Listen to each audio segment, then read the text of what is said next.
First we factor out the greatest common factor, which is x, and then we factor again as the product of two binomials. So we have x minus 7 and x plus 5. On the number line, we set each of the three factors equal to 0. It gives you 3 test points. We have a test point of 7, 0, and negative 5. So there are 4 regions to check. For example, if I pick where x is equal to 8, and I substitute in, I get 512 minus 128 minus 280. And when I check, I have 104 greater than 0, so yes, this section works. If I check in here, for example, x is equal to 2, I get 8 minus 8 minus 70. And if I check to see if that's greater than 0, I have negative 70, which is not greater than 0, so this section does not work. If I try where x is equal to negative 3, I have negative 27 minus 18 plus 105.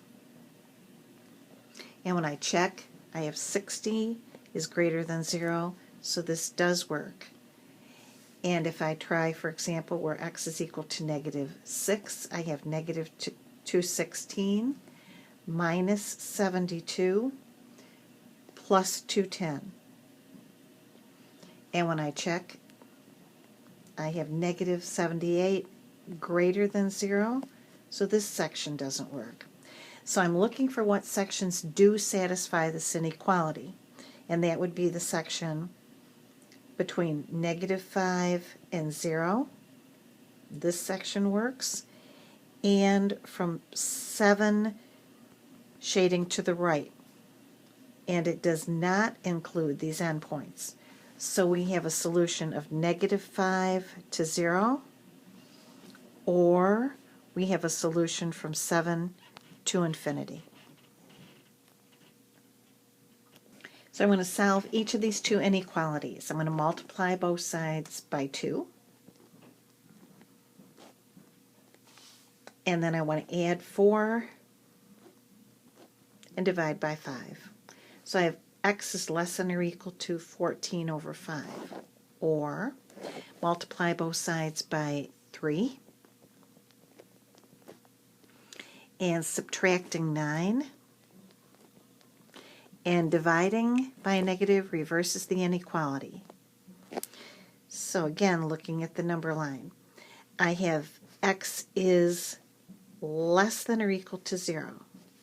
I also have x is less than or equal to 14 over 5. Now because it's an or, it's not where they overlap or intersect. It's the entire shaded region.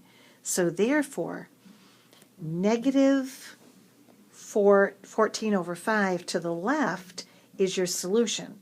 So it's from negative infinity to negative 14 over 5 inclusive of the endpoint. And that would be choice C on the shading.